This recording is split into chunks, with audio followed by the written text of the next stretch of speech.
60 seconds. I meet the girl at the bar, and I find out she's a Siamese twin. All right, we got 60. 1 minute to finish peeing, people.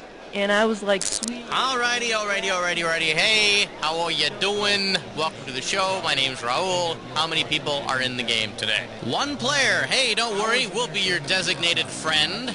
Go ahead and type in your name. Oh, yeah. Do you want a 7-question tournament-length game or a full 21-question? All right, thanks. 30 seconds. Talked about this. Not on the company podcast. Now remember this. Your buzzer is the letter B, as in Boolean. From the darkness into the light. 20 seconds. Never leave your power cord dangling. Always tuck it back. Oh, man, I can't believe we're at 20 already. Hey, when you know an answer, buzz in. If you don't, don't. But if you buzz, you only got a few seconds to pick one of the choices or you're going to lose cash, all right? 10 seconds. Good luck. 9, 2% 8, CMT. 7, Okay, 6, take out 5, the desktop. 4, You deserve it. Go to Ice. black. Paid for by the National Ice Board. Not affiliated with the National Water Council or the National Association for the Advancement of Water Vapor.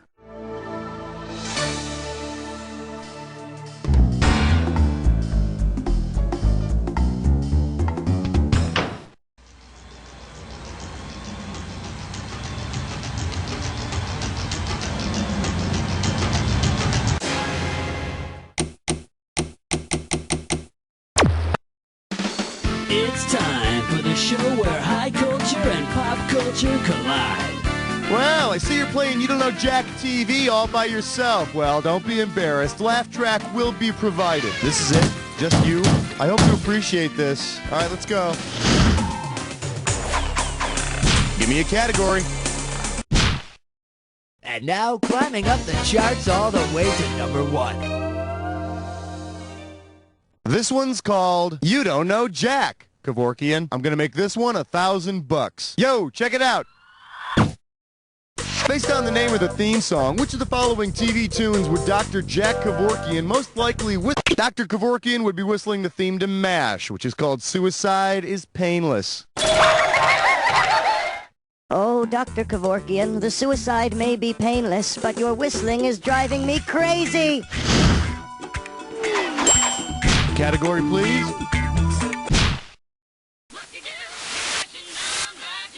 For your enjoyment, tonight's guest star, God. $2,000 for a correct answer. Think fast, it's question time. Imagine an episode of Highway to Heaven in which God makes an appearance. Given how the main characters refer to God, who would be the best choice to play? Michael Landon's angel character refers to God as the boss, so the boss should play the boss. So, if Bruce is God, that makes New Jersey heaven. Throw me a category. We're losing him, On my Doctor. count. 1, 2, 3. Never mind. Open wide and get ready for Mrs. Livingston, I presume. How does $2,000 sound? Okay, remember that guy Stanley who went to Africa and he said, Dr. Livingston, I presume? Well, imagine this. Instead of finding Dr. Livingston, Stanley encounters Mrs. Livingston from The Courtship of Eddie's Father, based on her role in the show How Might He Greet Her? Mrs. Livingston, Eddie grew in your womb. Mrs. Livingston, alive from the tomb. Mrs. Livingston, type this by noon, or Mrs. Livingston, clean Eddie's room.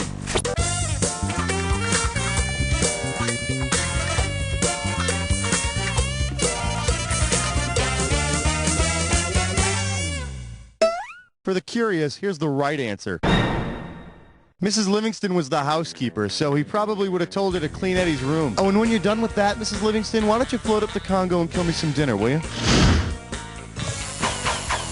All right, pick a category.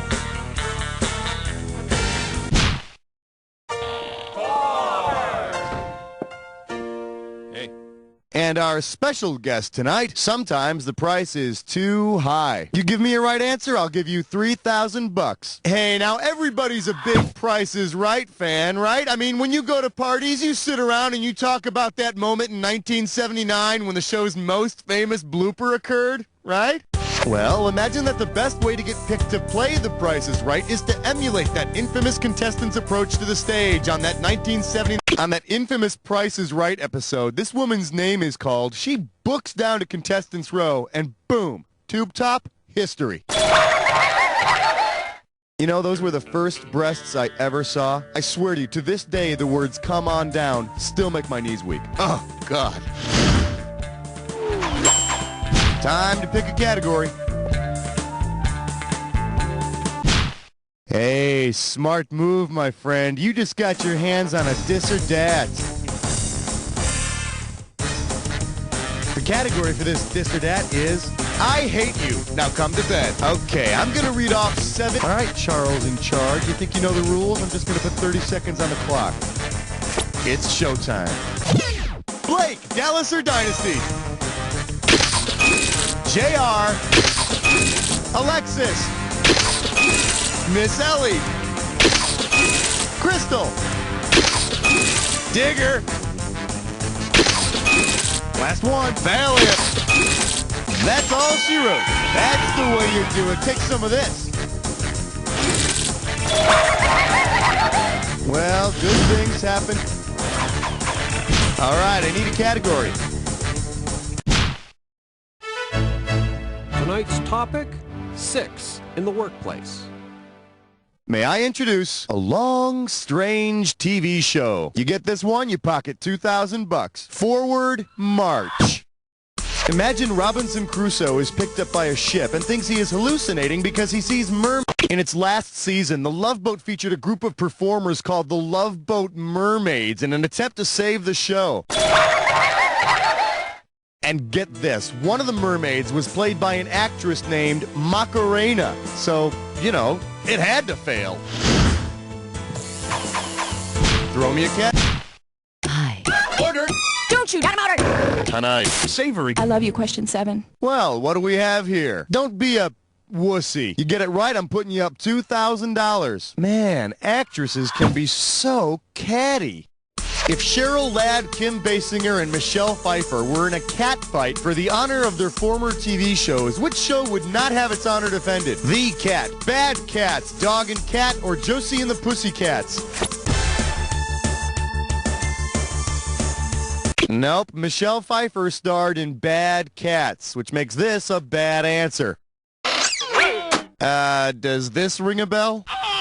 None of the actresses I mentioned had anything to do with The Cat. However, you'll be pleased to know that Robert Loggia played Thomas Edward Hewitt Cat on The Cat, and you know what they say, when in a cat fight, the good money's on Robert Loggia. Give me a category. Join us as we explore the fascinating world of 8. Shake hands with Don't Step to the Sitcom Mike Whack MC. You get it right, you get $2K. Suppose you're a socially conscious rapper in the midst of busting a dope rhyme concerning The Man. Because he played the man in Chico and the Man, which of the following actors could you include while dropping your science? Alan Thicke? The Man was played by Jack Albertson. Damn it, Holmes, what the hell rhymes with Jack Albertson? Category, please.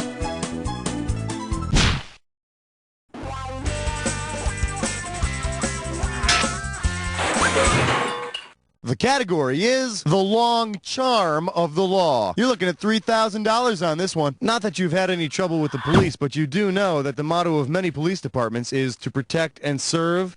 If serve meant the same thing as it does in the Twilight Zone episode To Serve Man, what would the cops do when you called 911? Speed. So in this Twilight Zone episode, aliens arrive on Earth bearing a book called To Serve Man. Earthlings are thrilled until somebody figures out that it's a cookbook.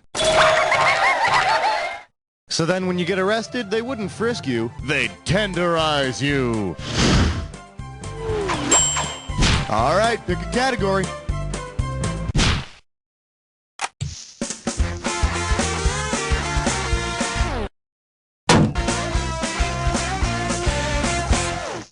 We're calling this one, when in doubt, say proactive a lot. $1,000 if you get it. See what you can do with this one. If Laura Holt from Remington Steel were to speak at a convention about her secrets for success, what might her speech be called? Today's buzzwords, rich relatives, the advantages of imaginary management, how slave labor can... I can't take you anywhere. Why didn't you pick this one? Laura makes up her imaginary boss, Remington Steel, so that customers will take her business more seriously. Yeah, and let me tell you, sometimes I wish my boss was imaginary too. I heard that, Schmitty. Kidding. Now, if this were a TV show, this is where you get up and use the bathroom, but I'm in kind of a hurry, so let's move right into round 2. Now, in round 2, every question is worth twice as much, so there's going to be some big... Time to pick a category. 11, come on, girl. Good question. Let's take a look at Carpentry and Valley Girls. We're talking 6K here, so pay attention. So you know what my father used to always tell me? Hey, idiot, you can't fit a square peg into a round hole. Sage advice. Because she starred on Square Pegs, whom of the following would you assume does not fit into a round hole? Shannon Doherty, Courtney Thorne-Smith, Sarah Jessica Parker played Patty Green, one of the Square Pegs on the 80s sitcom of the same name. These days, she'd fit much better into a more svelte and shapely hole. All right, I need a category.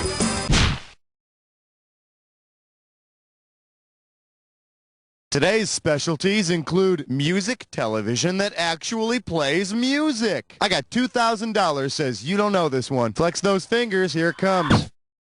If VH1 were actually seen on Broadcast Channel 1, what would be the most appropriate type of music videos for the network? The FCC has assigned Channel 1 to the military for civil defense situations, so there you have it. I guess the new defense strategy would be to play nothing but Hootie and the Blowfish until our enemies beg for freaking mercy. Give me a category. 13. I believe this one is called The World Don't Move to the Beat of Just One Show. If you know this one, you're getting $4,000. Hey, you remember the Gary Coleman Show? No, not Different Strokes, but the 80s cartoon about Gary Coleman. Given Gary Coleman's character on the Gary Coleman Show, what might confused viewers think happened? On the Gary Coleman Show, Lil Gary is an angel trying to get his wings by doing good deeds on Earth, so confused viewers might think Arnold died. Which is a little more than I'd hoped for. You know, I just wanted to see him get a good whooping every once in a while, that's all. Throw me a category. Hey, stress cut with lime sore. It's time for our delicious. Let's see if you can make some sense out of this gibberish category. Yum! Lemon rinds! The opening value of this gibberish question is $10,000. Now, as soon as you know the answer, you buzz in and start typing, because I'm going to take away some of that cash every second and a half. Okay, then, tell me, with what message does this rhyme?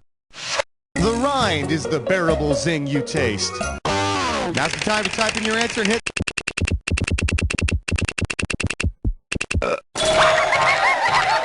Yeah, so you know that the mind is a terrible thing to waste, huh? Then why the hell aren't you reading a book or something, huh? Forget about it, you're hopeless.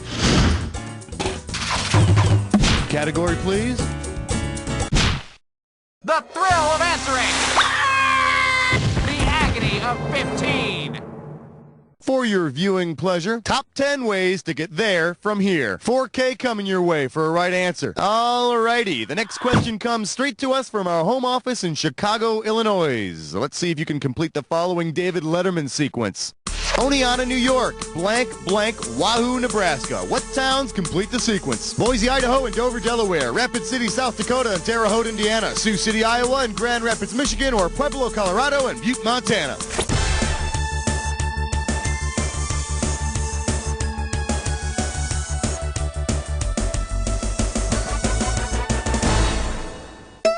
I could have given you some cash if you picked this one.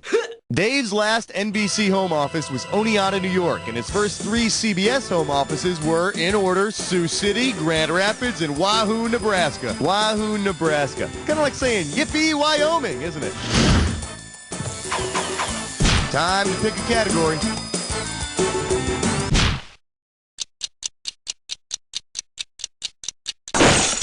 Let's see what we got going. TV with a staple in its belly button. I'll give you 4,000 clams for this bad boy. Pencils ready. Let's do it. Which of the following is not true about the 1960s syndicated TV series Playboy After Dark? It aired in '69. The show featured partial nudity. It was first called Playboy's Penthouse, or Lenny Bruce was one of the guests.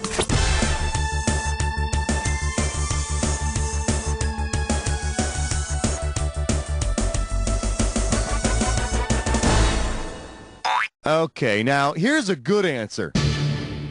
While the show did feature things like bunnies playing Twister and all, it did not feature any nudity whatsoever. But if it turns you on, I'll let you in on a little secret. I'm not wearing any pants. All right, I need a category.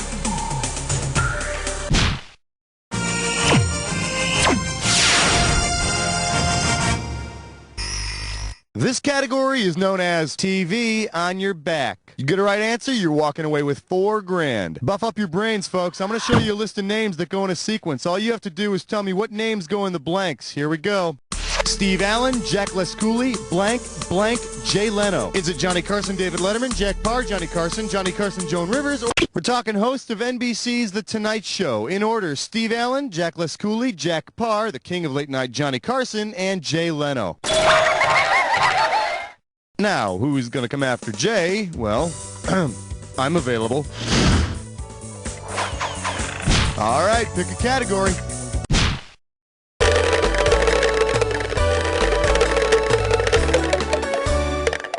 All right, give it up for having designs on women. You get this one, you pocket $2,000. Heads up, here it comes.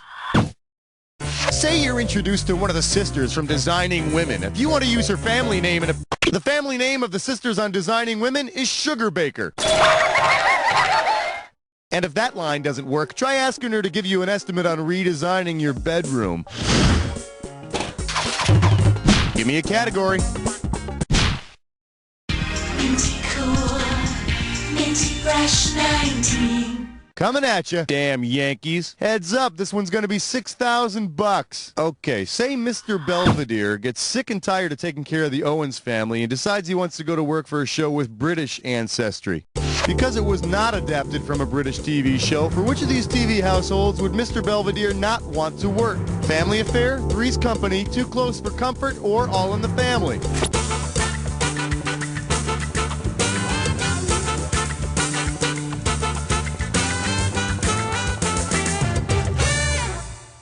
Here's the one you didn't pick. Family Affair is as American as Mom and Apple Pie Soldier, so Mr. Belvedere is going to steer clear of Uncle Bill and the kids. Besides, Mr. French would kick Belvedere's snooty butt all over the place if he tried to steal his job. He loves those kids. Category, please.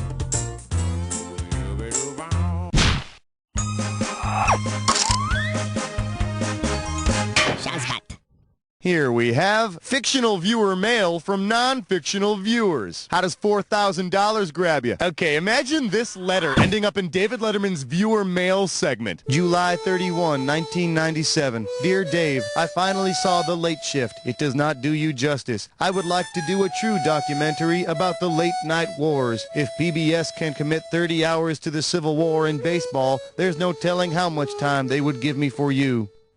Which of these documentarians, most likely the guy who does all those documentaries where they read actual letters from the period, is Ken Burns. Yeah, the Civil War is like one of PBS's top-rated shows ever. As I watch my friends die around me every day, I think, Dave, what you need is to throw a pencil through a fake window. That is comedy. February 1982. Throw me a category.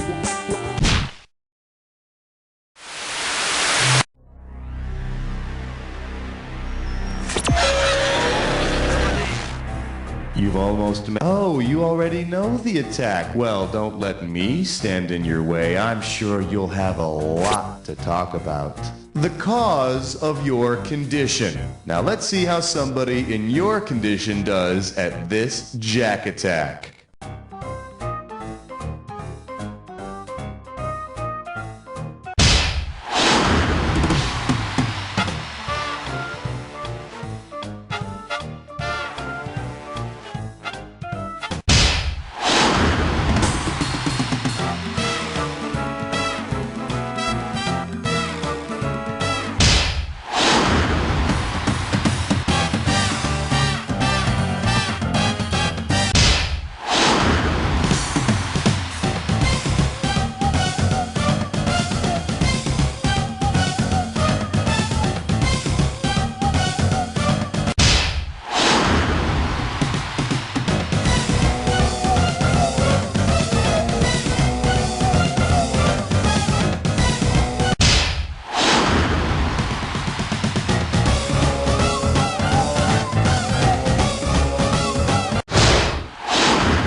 Yeah, baby, you are all over that attack. Let's see what you did your score.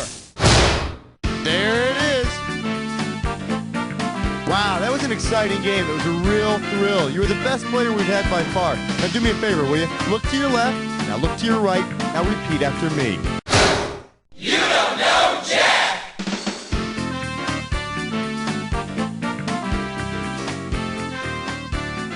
Nice work, people. Congratulate yourselves. We pulled off another one. Hey, Raul, can we go home or are we playing another one of these?